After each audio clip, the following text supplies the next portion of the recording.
Hi guys, I'm Dan Whitaker. Today we're going to take a look at the club being across the line at the top of the backswing and how we can fix it to help your game.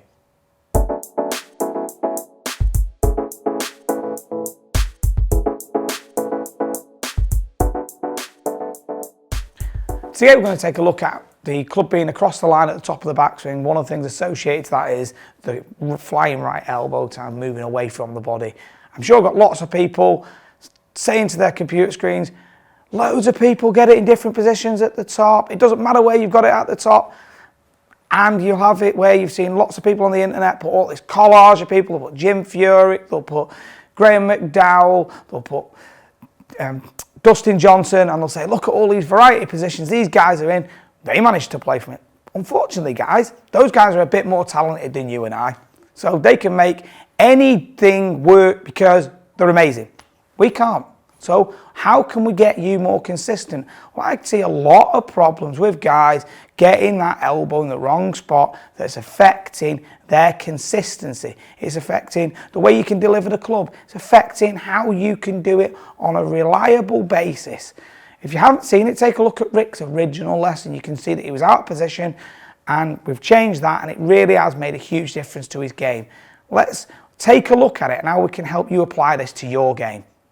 Because many of you have obviously maybe seen the stuff I've been doing with Rick. So in Rick's game, obviously he was tending to get that right elbow a little bit flying right here. And that was obviously causing this across the line. Now there's a few tendencies that we tend to get. When you get across the line at the top right here, you can go one of two ways. You can either start to turn the shoulders very early, which encourages a tip out of the golf club here. Or the second one is, when that elbow is back, once the club is across the line in this direction, start down, and as you change direction, there's a huge dropping in that club and in that plane and the direction that it's moving. So it means that the path and the attack angle is really going to start to change. Now, a lot of things can tend to go wrong during the first move, which can cause the flying elbow, getting across the line, and then the steepness.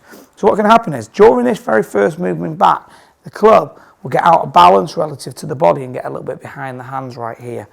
Once that club starts to get behind the hands, as you're turning from here, okay, you're wanting to lift those arms up to get them in position with the body. Because obviously they're already a little bit behind the body, the club definitely is. So as you're tilting forwards this way, this will then cause the right elbow to go upwards. So the upper spine tends to go into extension a little bit. So when we're talking about the extension, talking about that the back is extending this way, okay? So it's going towards the target. Now, if you think about it, if that club's got a little bit behind you in that first move, and then we get that extended look, so my upper back tends to go towards the target, right elbow's got away, and that club's now going to be massively across the line. So we use an example of Rick just for a second right here. What we could see then is that when he made that downswing, that elbow go forward, that would drop the club. So it's always going to be massively into out, cause a lot of big draws. I also see some players who get very across the line and then they just simply throw that out. But generally, as a thought, across the line will get a little bit more inside just due to the nature of from here, the handle moving, as that elbow moves forward, there's a huge drop in the plane. The other issue is that what it tends to do is when we get across the line, it's very rare to see across the line and very flat. We do see it, but it's not as common. Okay, if you get it very flat and it's across the line, normally it's because the elbow is so far back. Generally, in slightly more senior players, that this might become a little bit more prevalent. But what I would like to say is that a lot of the people are tending to get a little bit more upright. So getting it shallower, okay, and laying that golf shaft off a little bit more towards the top of that backswing is going to be a massive thing to help get that club more in balance relative to where the body is going to be positioned. Now, you were saying before that when that club tends to work inside right here, that causes a slight dipping down in the body. Now that's because the body is reacting to the balance point of where the club is. So the weight's gone backwards, so the upper body will go forward. Because if the club goes back and the body goes back, you see that I'm so out of balance. I'm like really struggling to keep my balance with my feet, keep where I am. So the balance would be there. So then to turn from there is obviously going to take me in this direction. So there's a couple of fixes that we'd need to look at, how we can start to cure that across the line. One of the first things would be make sure that you've got the balanced setup position. But to get that club moving back, you want to make sure that it's very blended here, i.e. the club's still in front of the body, getting a little bit more rotation into that right hip.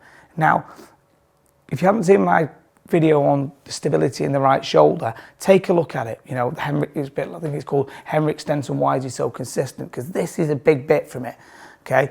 What we're looking at from here is that right elbow will act as kind of a pivot point to be able to rotate and set the club around, okay? If you go backwards and that right elbow gets behind you here, that elbow is already pointing back behind you this way, okay? You won't want to keep going like this because you can never hit the golf ball from it. Well, you might be able to, but you won't generate any power and you'll be pretty useless or struggling a lot, to say the least. So when that elbow goes back a lot in that direction, that's when you'll tilt and get it up across the line. So what you want to be doing is, as you've made that first move, is feel this elbow starts to fold downwards. And as it's folding downwards here, the point of that elbow is now pointing a bit more down towards my hip here. The golf shaft is pointing back down towards an extension of the ball to target line. From there then, what I can then do is feel that right elbow stays down a lot more, it's in a more stable position, which then allows that golf shaft to get more laid off, okay? It will feel very flat. Your left arm will probably feel like it's more on top of the left, so more on top of the right, sorry. It'll probably feel like the left arm's going in this direction. So a great way to feel it for you guys who've always had kind of this lawnmower type Gin Hardy move where it's tended to want to go back in this direction, is if you want to feel how, get that left wrist cocked up, arms in front of you, let that left arm rotate like this, okay, and the right elbow will fold. Well, if you just bend forwards with that, okay, to the top, you can see that's pretty well balanced, that's in a good position. Well, from there, provided obviously I haven't started to tilt my weight over my front foot, I'm in a really, really good, strong position to help get rid of this, okay?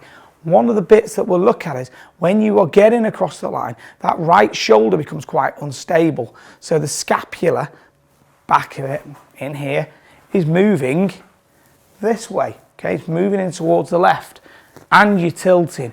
Both things cause the tilt up and across. So, little drill I'd like you to get a feel for. I really like this drill for lots of players. You know, I use it for lots of different things. But get the hold of the club in the right hand. The left hand's underneath the outside edge of the right elbow. Turn that body back. Fold that elbow and feel like that left hand is pulling that right elbow forward, resisting it. So I can feel that in my back here a little bit, in my lat. The lat's what will tend to be a little bit tight for some players, which will resist this. From there, simply come across, pull my left arm across, and that's getting me in a good position at the top. Okay, as you can see there, that's definitely not across the line. The next thing to think about is to get rid of it, got to make sure your weight's going into your right heel. Okay, so to feel at the top, just feel like the weight is moving back into that right heel. Little exercise, pull the toes up of the right foot into the shoe. Feel like you're loading back. That's going to get you into a really solid position. Tilting forwards. My weight's now definitely on my toes. Okay, pressure big time in that direction. So then obviously I'm then going to start having all kinds of problems on the way down. So a few little bits in there that can really help you get rid of that flying kind of right elbow deal, which is a lot of the problem when the club is getting across the line, and also the tilting forward. So those two combined together are where all of your issues are going to be stemmed from.